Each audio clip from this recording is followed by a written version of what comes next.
the pursuit of success, creating the life that you deserve. If you can, go ahead and share this, like this video, comment below, share this with all your friends. When we get a few people on, I'm actually using a new app called HAPS, H-A-P-P-S. It's a multi-streaming app that I'm using to stream to Facebook, Instagram, YouTube, and Twitch.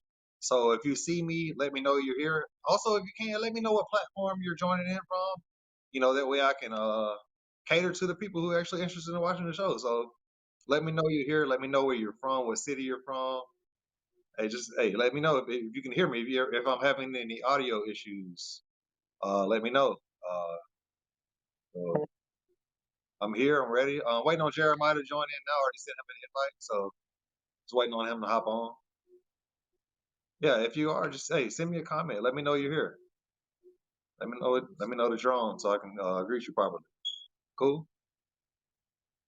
So yeah, had a great day. Good week. It's my last day at work. I'm off this weekend. I'm excited. Got a fashion show coming up Sunday. Sunday, June the 6th, the Marcialago fashion show. I'm excited about that. Tomorrow, actually, be interviewing Rachie Mack and Rachie Mack Film Productions. A few good friends of mine from Mobile, Alabama. Great people, talented people. I'm excited for you to meet them as well. So, like I said, hey, when you join on, go ahead and share this. Invite your friends and family. Let me know you're here. Okay. So, yeah. Let me see. Jeremiah, let me know if you're on. Send me a request when you're here so I can invite you to the live. Yeah, Jeremiah, he's a brilliant young man. He's from Trinidad and Tobago.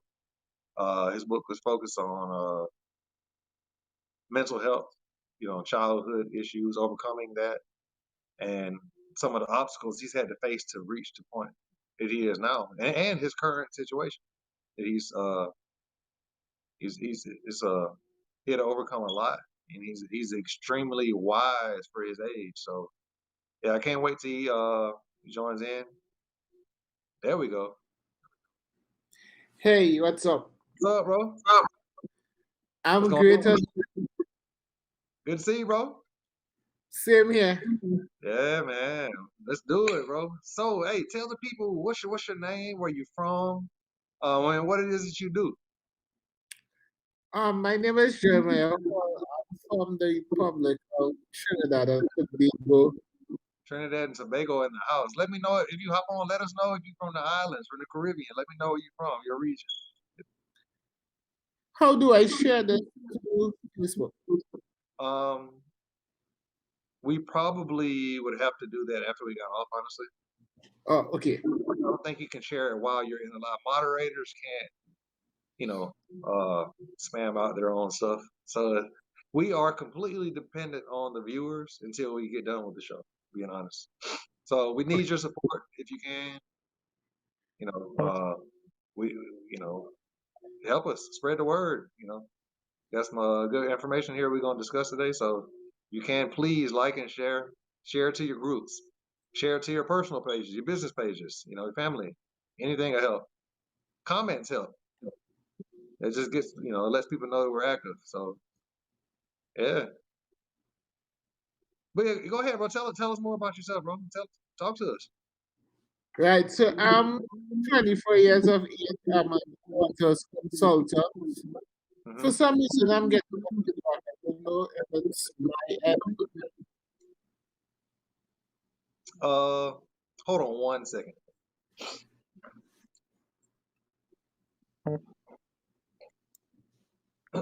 Is that better? Much better. Okay, I had a ceiling fan on, so it was hot outside today, man. My bad. But, that's okay. That's what it was. As I was saying, I'm an author's consultant. I'm an author as well, and a life coach and training. Awesome. So you help guide and direct and and encourage people on their path to success. Basically, yes.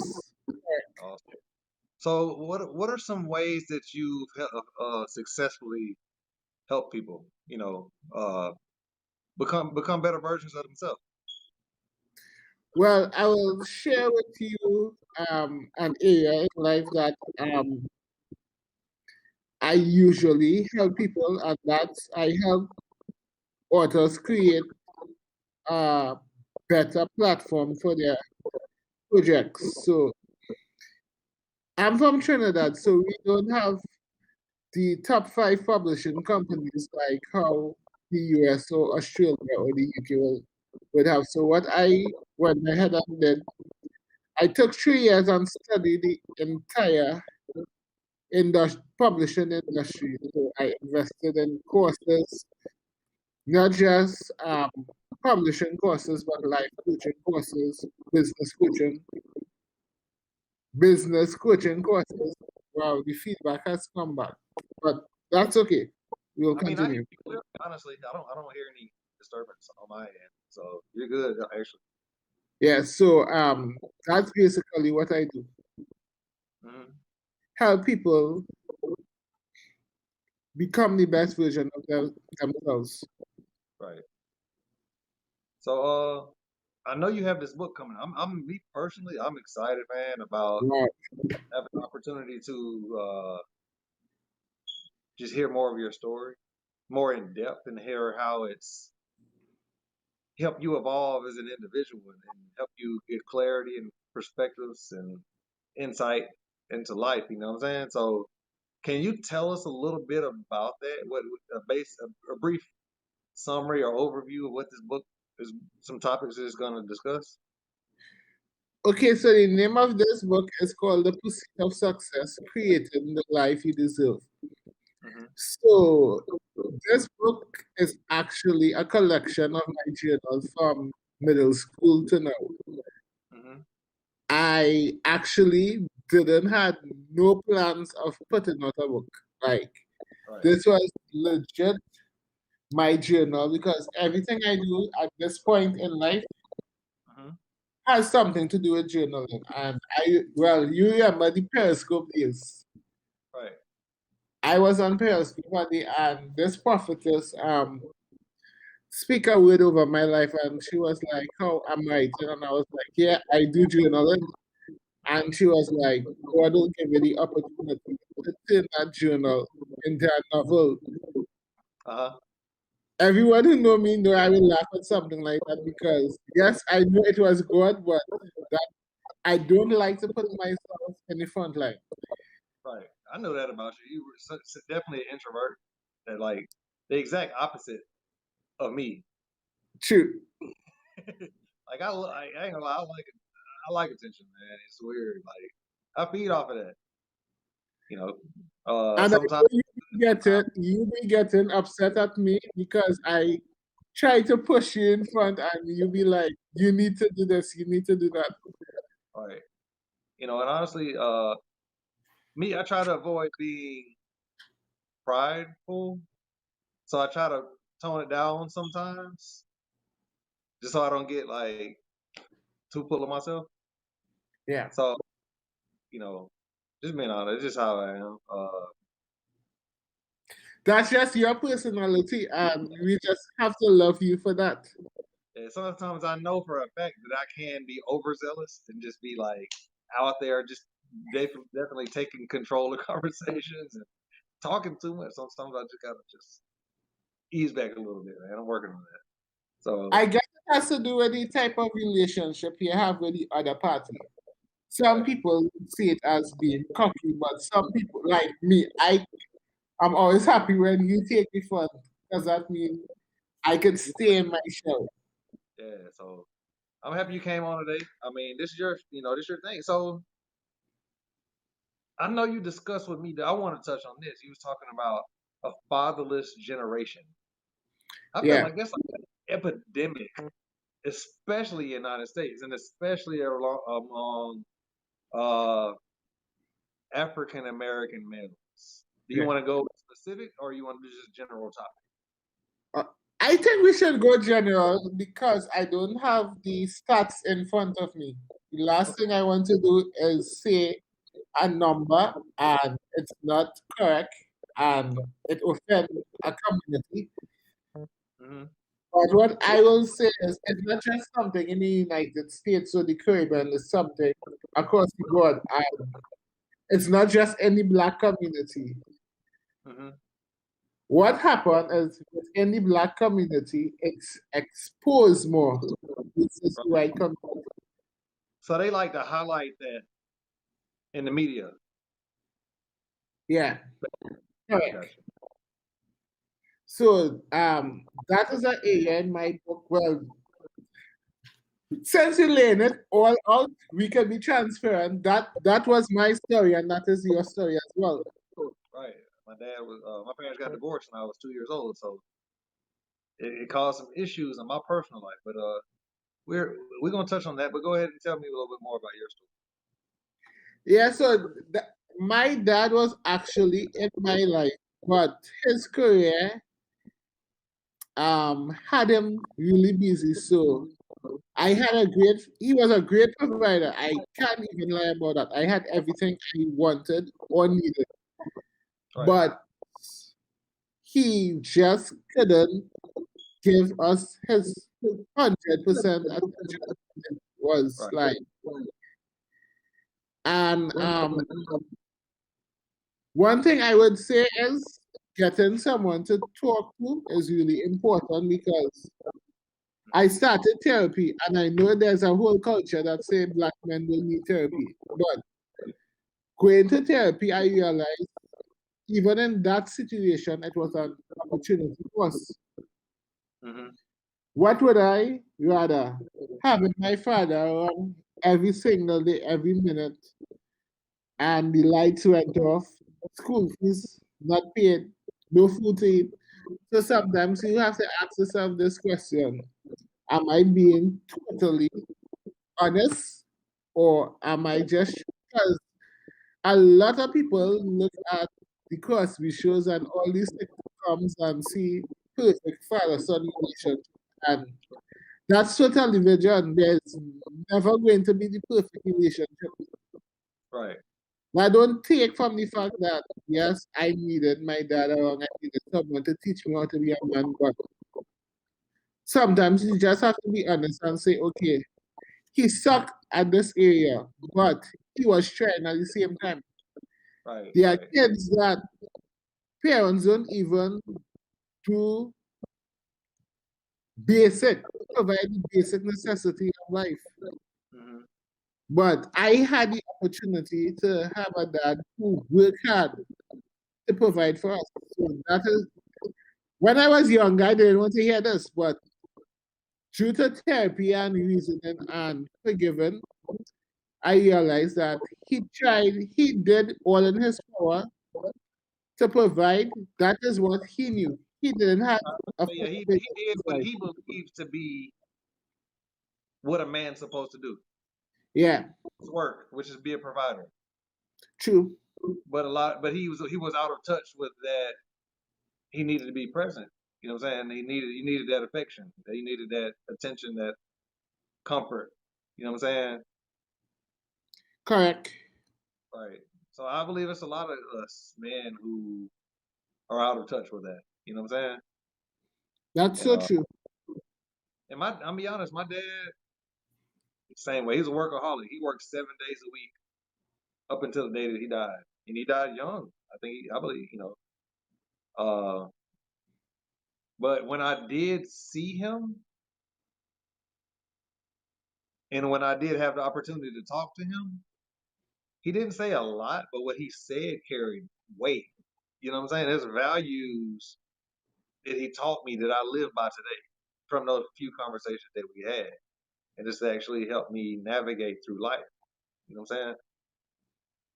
Correct. Uh, so it's like, you work hard, you persevere. You know what I'm saying?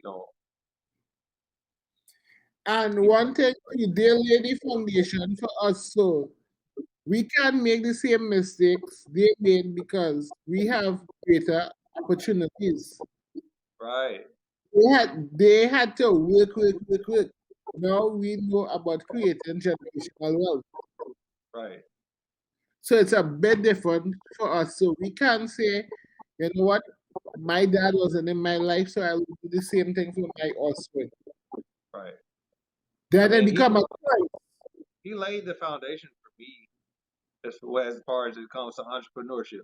My dad never worked, as far as I know. He had a job, but I wasn't alive at the time. But from as far as I know, he was always an entrepreneur. You know, he had a landscaping business. He he bought and sold cars. He he grinded it, man.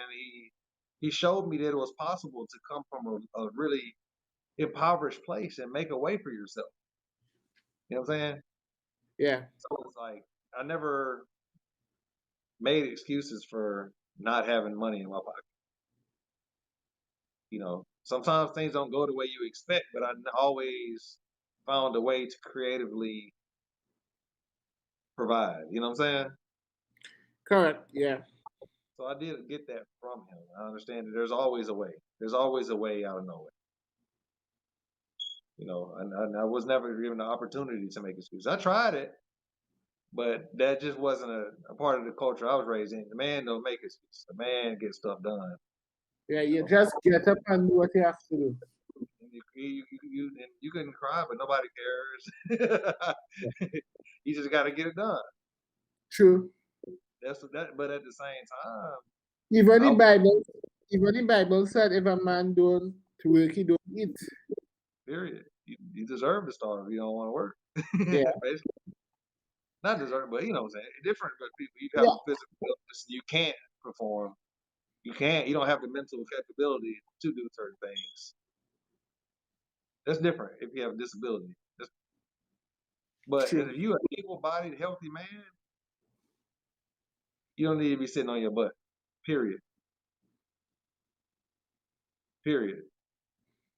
If there's a Correct. will, so I mean, I'm all for it. I haven't been always had a strong work ethic, honestly.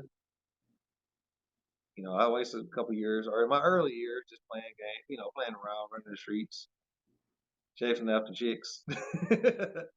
The Yeah. average, you know what I'm saying, like thing that a young dude does. But as I grew older, I'm learning to prioritize my time. You know what I'm saying? Correct. So, but I had to learn it the hard way, honestly, because he wasn't there.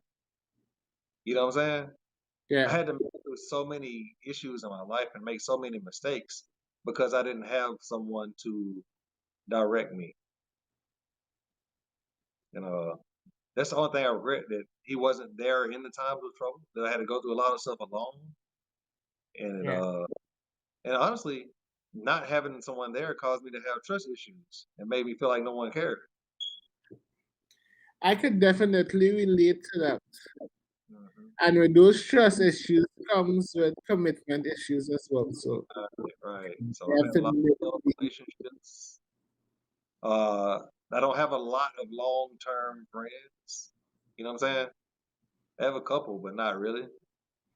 So that was something I had to understand about myself. Why was not I not able to sustain or maintain relationships true. with friends, with family, with I've had trouble with developing a relationship with kids. You know what I'm saying? That's when I knew it was a problem, when it started to affect my family, not extended family, but I'm talking about my wife, my kids. I started to have to self-evaluate and stop blaming my dad and say, okay, Daniel, when did Daniel become a part of the problem? When I stopped playing the blame game and I chose to heal and take accountability for my actions, things started to improve. You know what I'm saying? So yeah, but it impacted my perspective on a lot of things. Being, I would call it abandoned. You know, knowing that I had a dad who loved me, but he made a decision not to be there. Yeah. That's tough. So And I guess one of the things you had to learn to do is forgive yourself for accepting that type of behavior. Right. You know.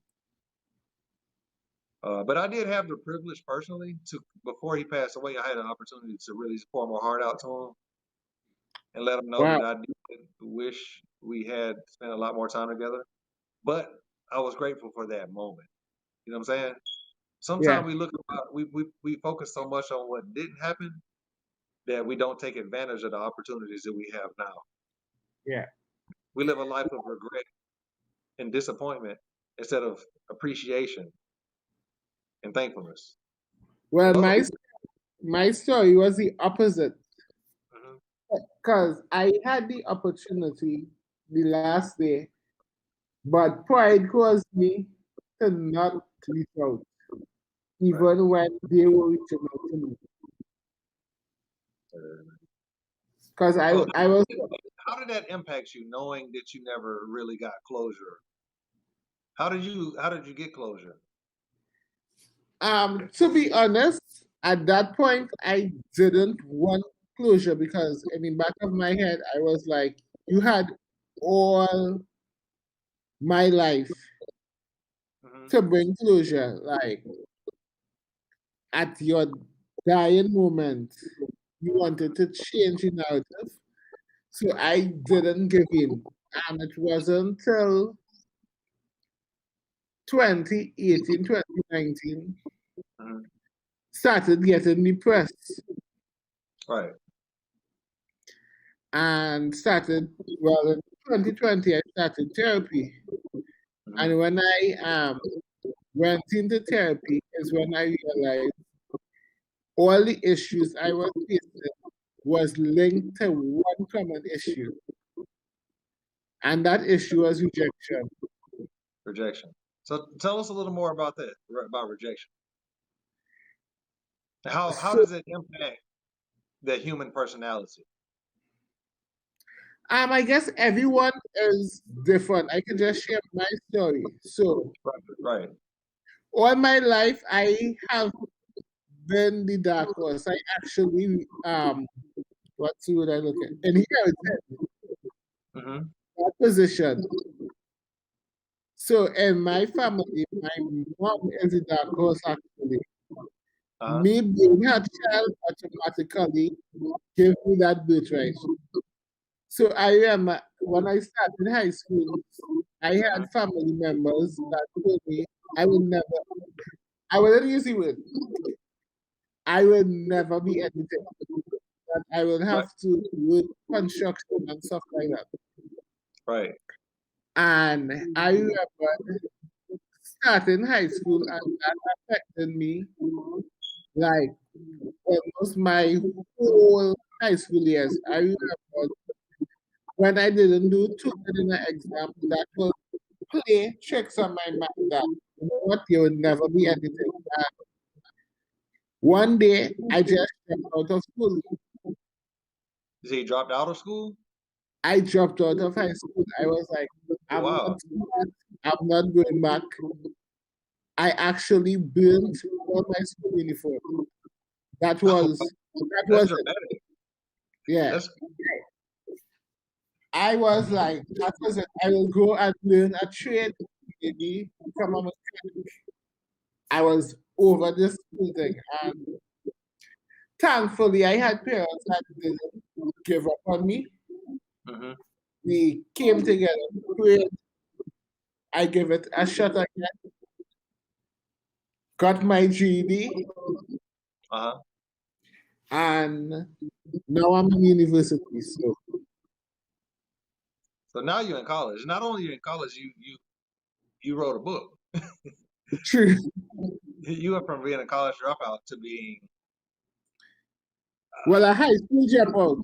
Well, actually, a college dropout as well because that cycle came back when I oh was in my second year school.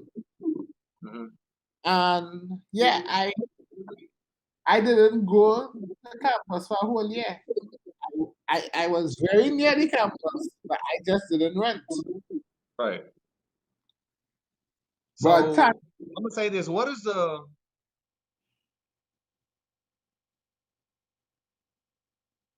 connection between rejection and withdrawal and like quitting. Like going, was it a thing like you wanted to be in isolation because you were depressed and just didn't want to be around people, or you just didn't have the desire to do things, or was it I both? was I I think it was a little bit of both, but I was super depressed and coming from the church, I couldn't go and tell anyone I was depressed. They will say I have a demon. Oh wow. And I knew that I walk around with suicidal thoughts, and I even wrote a suicidal note, and no one knew Hmm.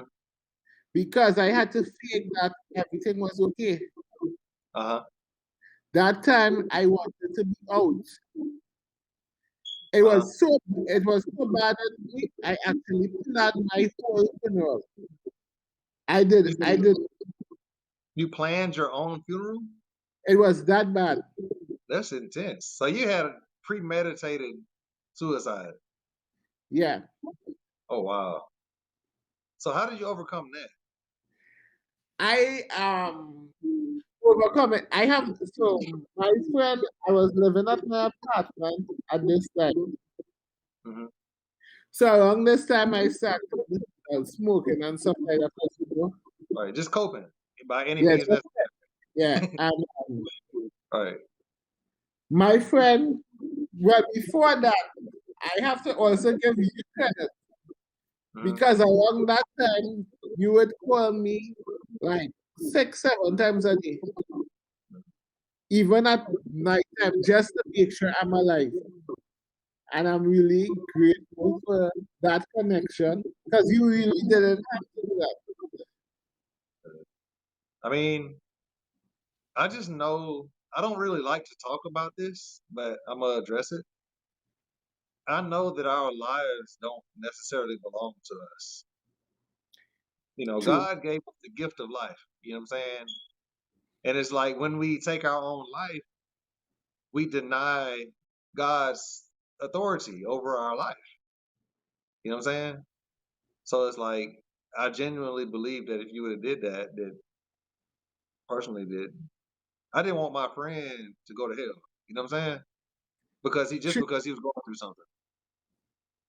You know, so it's like it wasn't even really it was more I was definitely concerned about the condition of your soul and showing you the love of God.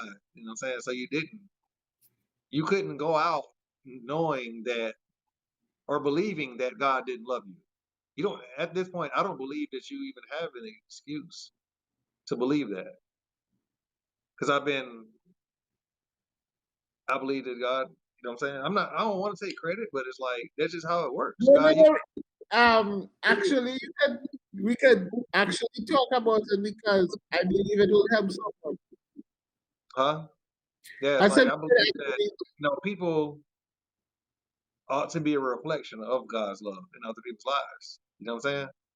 true, That when you see somebody in trouble, there's something on it. If you say you love God, something on the inside of you should cause you to have compassion for the next human being. You know, this is what people nowadays they be like, this dude got problems, he toxic, and they avoid that person at all costs. They don't correct. they reject them even more. So that's the thing I don't like about a lot of situations is that I don't know where is the love, where is the compassion? Why is that not normal? Why is that not more? I don't know.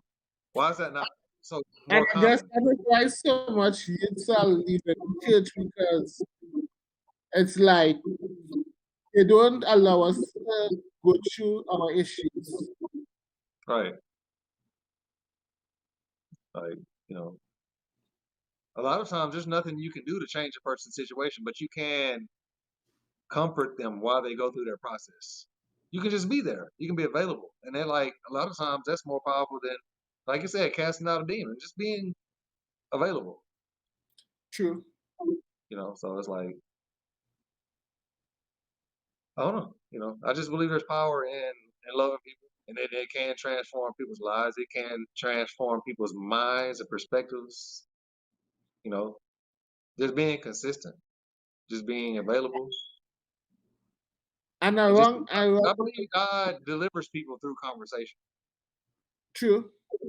I believe that. I believe there's a spirit of counsel that when people talk about their issues, and sometimes you just listen, and that you just say that you understand, like that. That right there will open that heart. You know what I'm saying? And allow God to penetrate. Correct, because even at that point, you wasn't telling me what I wanted to hear, but you No, told no, me what no. I I didn't needed it's to not hear. like I'm like, I was like, you kill yourself, you're going to hell. It's that simple. I love you, but that's the truth. And Yeah, hopefully, and I believe you took that into consideration.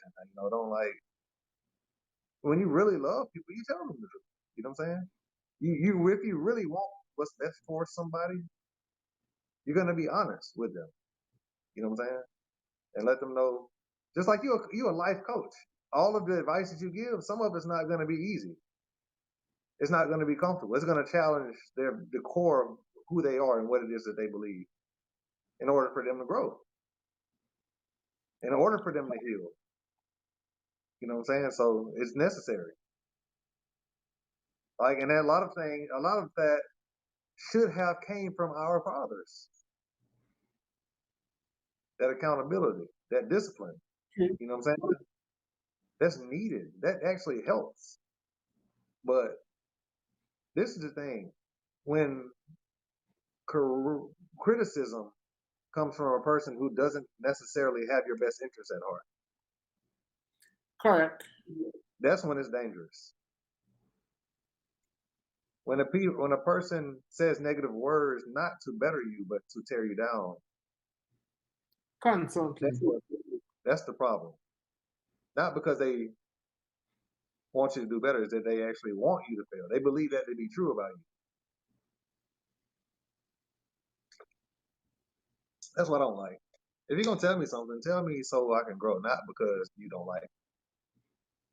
Yeah. If you don't like me, then stay away. I'm okay with that. I guess But why some people don't stay away when they don't like you. Um, some people deep down they know you can make it. So why throw you totally away and you can make it and then you can from it. right. So you stay in your life because it's beneficial. But we call those ops, opportunists, Yes. a hireling. So you just got to be aware that people like that exist. But you know, I'm learning this to have grace for those people too, mercy, Yeah. because they Because need to grow. They there need help. is grace. They don't know how to love. Their form of love is give me some money, Yeah. and sometimes you just do that, and that'll help people And then the to be next time you hear from them is for the same thing. right. So Bible talks about loving your enemies, you know, Yeah. and I believe that's something that God has been challenging me in the past year or so. He said, "Love those that hate you." It's easy to love people who love you, but love those that hate you. That's where the real strength and maturity comes in. Yeah. So when you learn to do that, that definitely expedites the healing process. Correct. When you truly can wish well on those who don't necessarily support you. I'm learning that. You know what I'm saying? So, and it's as I learn that, as I practice that, I see things going in my favor. You know what I'm saying? I see Yeah. God opening doors for me through passing those type of tests. You know what I'm saying? I believe that He prepares us through challenges, through adversities, through uncomfortable situations and interactions with other people to try to develop our character. You know, in order for you to write a book that's going to impact people's lives the way yours is, you had to go through some character development, which is True. very challenging. You know, So, God, I believe God really humbled you through everything that you've been through. That way, when He did elevate you, it'll be a sense of gratefulness. You know what I'm saying? In a sense of it was nothing but God that brought you to this situation to the point that you're at now. I believe that. I really believe that. I believe if it wasn't for God, you'd have been dead before you met me. So, you know, that's just my perspective. You know what I'm Yeah. saying? So what do you feel? What are some of the steps other than therapy that you've taken to actually address some of the childhood issues? Well, for me, again, it was work. So one thing I had to do is retrain my mindset. Huh? I had to retrain my mindset. You had to retrain your mental. Yeah, Hmm. because What does that look like? What are some of the how do you do that? I went from being negative to being positive, basically. So Hmm. I realized even the Bible said life and death is in the power of the tongue. Hmm. And I used to constantly say I'm bad lucky. I used to basically speak negativity over my life. And of course, my life got more negative.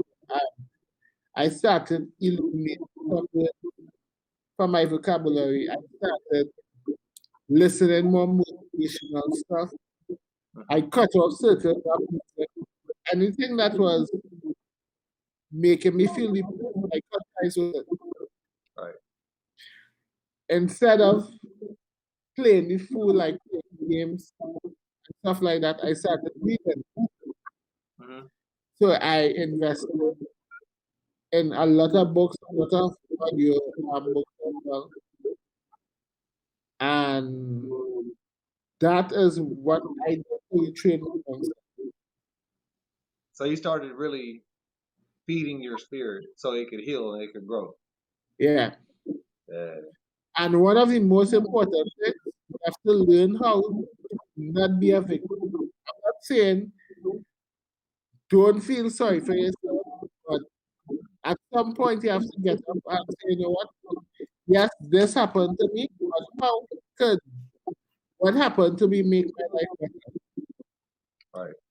If you constantly sit, I remember watching a commercial from Elvis College, and the guy was like, saying, stop sitting on your couch only, apply today. And for others, it might have been so simple, but to me, it was like, you just have to get up and get the shit together. That was pretty much me right there. I just had like I'm gonna say it like this. When I began to obey God and do the things that He called me to do, the peace came with it. Yeah, It makes sense. A sense of fulfillment. And no and God began to fill those voids as I began to take heed to his voice and to his word. You know what I'm saying? I was no longer reliant uh upon another person to validate me because it took me staying in a place of prayer and surrender and focus on God to even pursue the things that He told me to do. true. And I have to that's stay constantly in prayer just to keep peace of mind and focus and clarity to even come on here and do these interviews because the demands of life, you know what I'm saying? It'll distract you from things like this and being able to think clearly and properly articulate your emotions and, have a controlled conversation. true. Yeah, so it's like just having that peace of mind to even be able to function properly. I had to rely on God for that. Yeah. Just to complete basic daily tasks, honestly. Not even to the point of ministry, but I'm talking about just to have a functional household. You know what I'm saying? Yeah. And if you don't have a functional household, it's hard to do any other things. So it's I'm grateful for the challenges. You know what I'm saying? Yeah. That's a I've part of never been able to become totally self-sufficient. I'm constantly in a place of relying on God's help, and that's why I'm grateful for my challenges. I'm grateful for the obstacles. I'm grateful for situations that are outside of my control. You know, because there's opportunity for God to show me that He's with me, that I'm not alone. You know what I'm saying? So that's just the way. That's what helped me. I just, like you said, changing that perspective, the way you view things. You know, it keep me humble, it keep me focused. So I never get to the point where I can say I've reached success on my own. I can't say that. Like I would like to, but I can't. It wasn't my own self will or my own devotion and hard work that got me to the point where I am. Because it's not. Because I haven't always been a consistent person, honestly. You know what I'm saying? It's only about, I believe it's the grace of God, mercy of God, the the help of God. That I'm even sitting right here before you today with a sound mind. You know what I'm saying? true. Uh, yeah. So it's like, what are what are some good books people can read to help them retrain the way that they think? I know your book is going to be one of Yeah. is one of them for sure. But do you have any other sources or websites or organizations that can One help? book I would recommend every man Can read you is can you put something write the name of the book in the comments that they people if they tune in they can not look back. it's not it's not allowing me. Okay, it's all good. So we can always go back and do it when Okay, we get done. yes, to do it right now. So one of the books that helped me was Cry Like a Man by Jason Wilson. Hmm. And I also read what's the name of that book? Kingdom Man by Pastor Tony Evans. Oh yeah, Kingdom Man, that's a dope book. That's that's one of my favorite books. I could read that book over and over and over. It's just like a really, really good book. I read this one book called Think and Grow Rich. Yes, that's a Heard great about book that? as well. That's dope. Like that dude really mind over matter. Period. Yeah. Like literally how to make the impossible possible, just how the way you think. And Crazy. also a book that I will recommend as well is called The New Alpha Will Hmm. by Lance Arthur. The new He's alpha man. yeah, Okay. that book helped me. Also some teaching. I used to watch a lot of Miles Monroe. Yeah. Well, Oh, we talk about him a lot. He's one of yeah. my favorites. Like definitely one of my favorite teachers as far as what's the word I'm looking for? Success, understanding family constructs, uh, being just positive mindset, how to incorporate God into your daily routine. He helped me with that. Like he's a good teacher. And Also, this is one of my mentors. His name is Apostle Axel Sipak. He's the one who taught me about the concept of establishing kingdom principles within the culture, within the arts. He taught me that it was okay to function in my gift and my calling outside of the church, as far as in the media and the arts. Like yeah. it helped me pursue purpose outside of religion. So check him out, Apostle Axel Sipak. I want to just give him a shout out, man. He helped me out a lot. Yes. Yeah. Bruce Fraser Jr., man. He's all about. He understood if you don't see a lot of time when we go to church, we focus on sins, what we're doing wrong, instead of focusing on what Jesus did right. True. Shift your focus from what you did wrong to what Jesus did right. Don't be sin or sin minded, but be faith and grace minded. Like you're not in denial of what your flaws are or your issues are, but you understand that Jesus is a solution to those problems, and you focus on Him. And the more you do that, the more you'll see those issues fade away. They'll begin to change your perspective. He'll as you focus on Him, He'll change your perspective and change the way you think, change the way you handle situations. Whatever Correct. you focus, He said, "Whatsoever man thinketh in his heart, so is he." So whatever you focus on becomes part of your personality. Whatever you spend your time doing and surrounding yourself with and focusing on, that's who you become. And I like that. Like Bruce, he always taught me to like focus forward rather than behind. You know what I'm saying? Just forget about the problems and just focus on what God showed you He has for you. You know what I'm saying? And just constantly remind yourself. So shout at him for that whole. He does a lot of teaching on that, like just the mind and dealing with your humanity, not so much your spiritual you, but you as a person and how to train and discipline yourself. So that is important. You got to do the work. You got to play your part. And God will help you to succeed. Uh, so what is the ultimate goal of your book? How do you plan to impact culture and society through this book?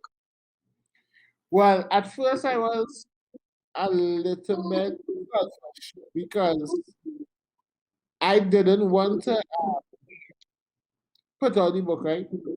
I was Hmm. like, this is my story and this is for my healing and stuff.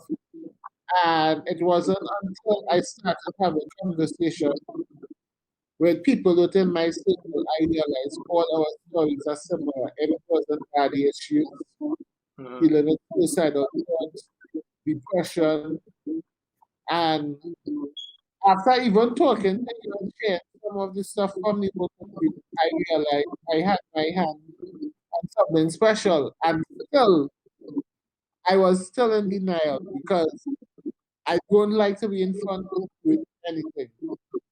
Right. So I submitted some chapters to publishing companies and they started to accept it. So Right. I was like, okay, then I need to move a step further. And to answer your question, I think after readers read this book, they will realize the same thing they are going through that they thought their world was coming to an end.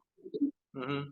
I was going through, and the person next to them going through it. Like, yeah, someone you know right now contemplating taking their life tonight. But Hmm. you wouldn't know if you don't reach out to them. That's it, man. Just make that Sometimes, phone call, bro. I'm telling you, I sometimes teach that phone people call that you all are the your time. way. How you gonna, don't stand on the pulpit and shout and holler, and then when you leave, you don't check on nobody. That's There's a people whole who have left that's a church whole and another blew their story. brains out because nobody talks to them.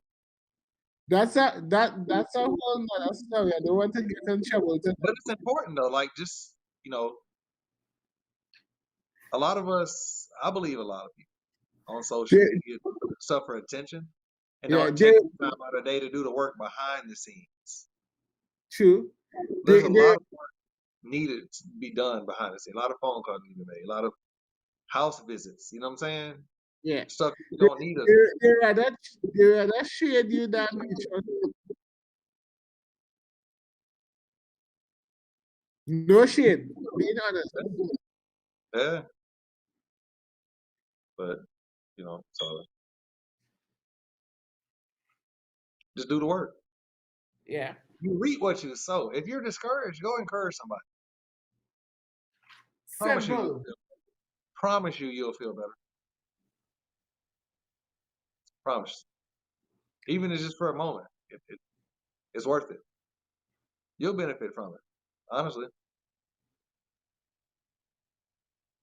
So that's just how it works. You can't isolate yourself from society and then think things are going to get better. It won't. It's not. It's not going to happen.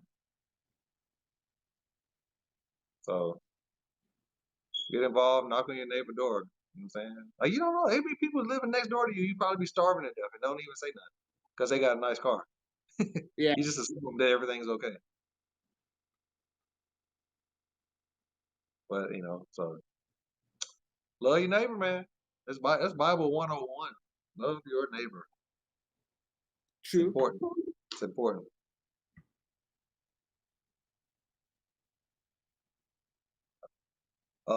I'm grateful, man, that I was able to meet you. I'll consider you at this point one, if not my best friend. You know what I'm saying? Yeah. You know, it's a blessing to be around you and hear your story and watch you go through the process of overcoming all of that and seeing what God has for you, man. So I'm really proud of you, bro.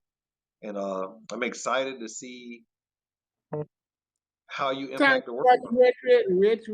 Hold 1 minute. I'm really proud of you because this is something we have been talking about since 2015. Yes, a couple years. And to see you just allow God to use you in this way, and you are in pursuit of your own success right now. And at the same time, because let's be real, you could have used your platform for something that will bring in more money. Right, But instead, you decided to use the platform to help those at home, and especially in a time like this, right, COVID, the whole world is under lockdown. You right. decided to use your platform to give a positive, well, a word of encouragement, which is really important. That's it, man. We This is need it, bro. something, Yeah, I this need is it. something money cannot buy. You know, I like to come out here. I really like to make myself available, man. Because honestly, I come on here to encourage people, but I know that I'm connecting with some great people. You know what I'm saying? Who definitely have, you know, they have had they have relation. A lot of them have relationship with God. You know what I'm saying? So I Yeah, look forward to these interviews and have these conversations because I always get something out of it. Like just hearing the stories. It give me hope. You know what I'm saying? It helps me to keep going when I hear you guys, overcoming the obstacles and seeing y'all walking, in your purposes and living the life that God had for you. That just makes me happy, man. That makes me happy. Like for real. Super encouraging. So yeah. like it blesses me sincerely in my heart to see y'all doing well. Like that's why I do this. That's why I do it because it makes me happy to see people doing well. Period. Like I enjoy seeing people win. I And enjoy and it. and, that's not a lie. I can testify to that. Mm, I have seen you give up everything you have just to see someone else have something. all right. That's just I believe God did that, man. I haven't always been like this. When I was younger, I used to be really self-centered, man. I always focus about how I'm gonna come out on top and how I'm gonna be the best. And I don't even care about that no more. I don't know. I don't even know when the change happened. I just know God over time. He transformed my heart, bro. It's like I just care about people. You know what I'm saying? True. It's that simple. I just really do. And it's like sometimes I wish I didn't because it's hard and it takes a lot out of me. But at the same time, God always does something to encourage me. You know what I'm saying? And to keep it flowing. It's like an outpour and I receive and I pour it out and I receive and I pour it out. Like it's a never ending cycle. So it's like when that moment, I always get to that moment where I'm just done. I'm not benefiting from this. God does something. Like it's something happens in my life where He reminds me that He's there. You know what I'm saying? True. Bro, tell everybody about the visitation that you had from God. Like He literally came in your room. Tell him. Like, do you want to talk about that? Hello?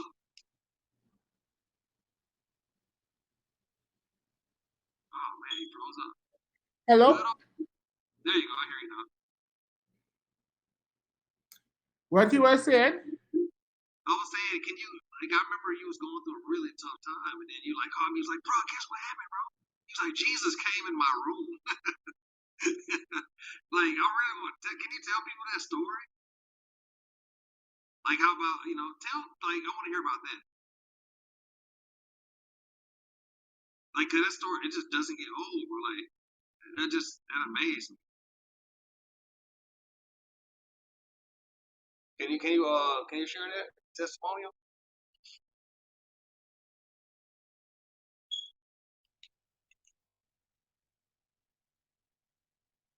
Come on, are you serious? Did your phone go dead, bro?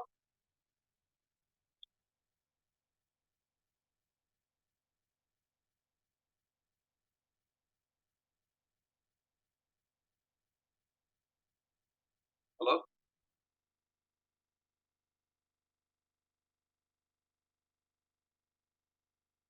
Come on, bro.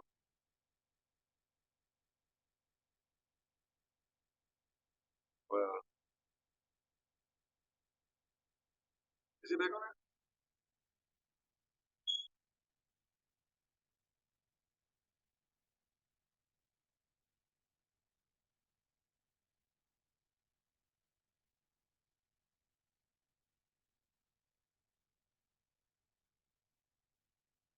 So this what I'll do is I'm gonna end this live and then I'm gonna give Jeremiah a call and see what's going on, see if his phone went dead or whatnot. But this is what we're gonna do. We're gonna do a part 2 with Jeremiah, Lyndon, and Hall, and it's gonna be completely devoted to that story of that encounter that he had, man. Like I remember, bro. Like dude was literally the day before he was talking about killing himself, and the next day it was like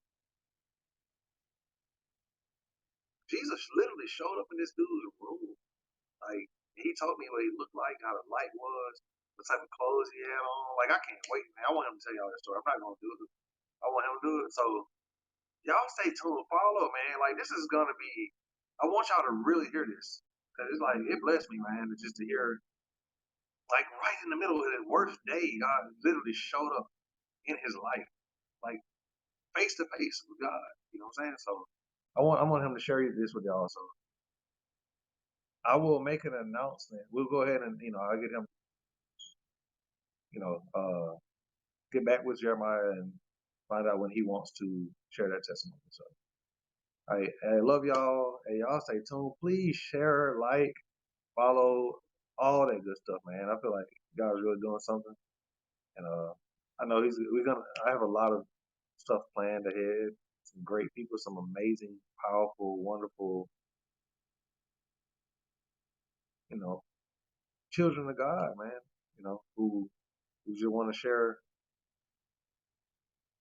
their positive experiences, like their life stories with y'all, man, and like just encourage y'all. So y'all just stay connected, all right? Hey, love y'all. Appreciate y'all, and I will be seeing you again soon. All right, peace. Actually, I'll be on tomorrow at 7 p.m. with Rachie Mack Film Productions.